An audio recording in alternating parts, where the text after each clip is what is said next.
The Veil of Dusk.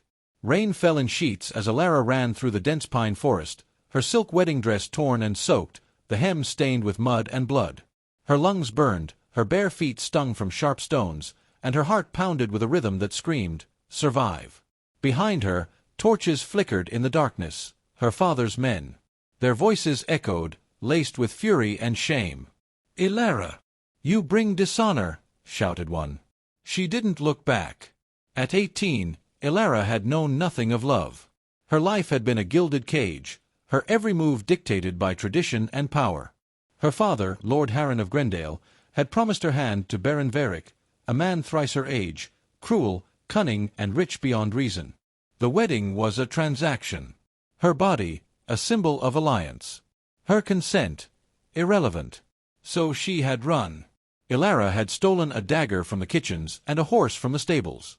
But by dawn, the horse had fallen to an arrow meant for her. She'd escaped into the forest with only the gown she wore and the determination never to be caged again. The torches drew closer. Suddenly, a hand grabbed her arm and pulled her into the shadows. She gasped, ready to fight, but the figure held a finger to his lips. "Quiet if you want to live," the stranger whispered. Tall, cloaked in midnight, his face hidden beneath a hood, he moved with quiet confidence. Elara, desperate, allowed herself to be guided. They slipped between rocks and underbrush, moving through paths only a native would know. After what felt like an hour, the sounds of pursuit faded into silence. They reached a small clearing where an abandoned stone chapel stood.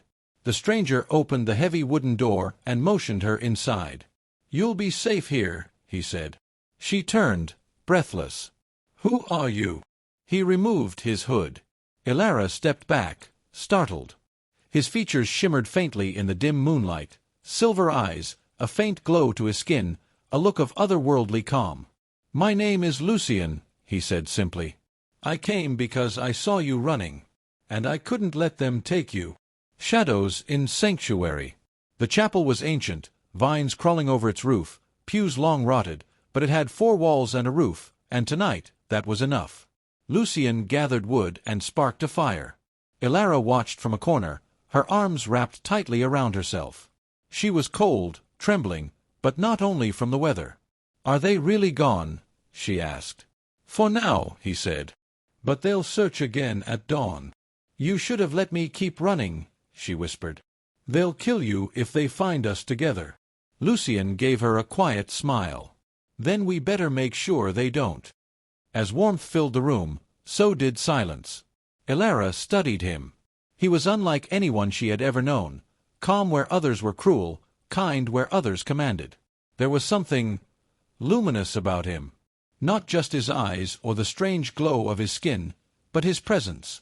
Like he carried peace inside him, and it made her feel less afraid. "You're not from Grendale," she said softly. "No." "Then where?" Lucian stared into the fire. "Far away. From a place that believes in freedom." Elara swallowed hard. "I don't know what that feels like." He turned to her, his gaze steady. "You will." The hunt resumes. At dawn, horns blew in the distance. The hunt was back on. Lucian helped Elara into a worn cloak and gave her dried fruits and roots from his pouch.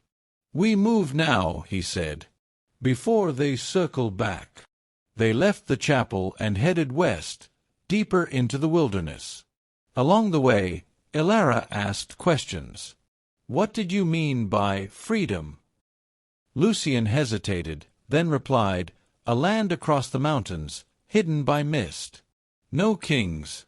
No forced vows. Only choice. Does it really exist?" He looked at her with a strange sadness. "It did. I'm the last of it." 4 days, they journeyed, through valleys and rivers, evading search parties. Elara's feet bled, her body ached, but with each passing day, she felt something stirring inside her, a strength she had never known. Lucian taught her how to track animals, find clean water, and move silently. More than that, he listened. He asked about her dreams. No one had ever done that before. And one night, by a quiet brook, as the stars watched, she asked.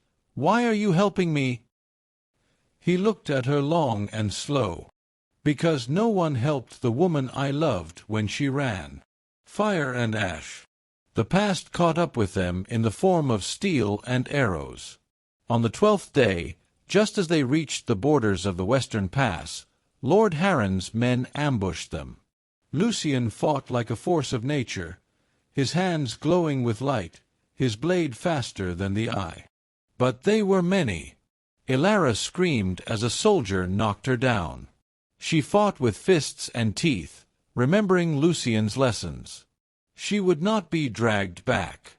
Not again. Just as the sword was about to fall on her, a brilliant wave of light surged through the air. Lucien stood at the center, his body radiating like the sun. The soldiers fell back, blinded. Lucien grabbed Elara's hand and pulled her through the pass. But he was wounded. By nightfall, he collapsed under a tree. Blood soaked his shirt. "Lucien!" Elara cried. He touched her face gently. "You're free now. Keep going. Past the ridge. There's a valley. People like me live there. Tell them my name." "No. I won't leave you." His eyes dimmed slightly. "You gave me peace I hadn't known in years. Now alive. Live." Tears ran down her cheeks as Lucien's breathing slowed. The stars above seemed to dim in morning. The Valley of Light. Elara buried him beneath a blooming ash tree, the highest point of the ridge. She reached the valley days later, limping, starved, hollow. But the people of light welcomed her. They gave her warmth, food, shelter. And they listened when she spoke his name. Years passed. Elara never forgot Lucien. She wore no crown, made no vows she didn't choose. She became a healer, a teacher, and one day, a leader. And when new refugees came, runaways, women escaping forced marriages, children fleeing cruel lords, Elara welcomed them with a smile and said, "You're safe now. You're free. And freedom begins with light."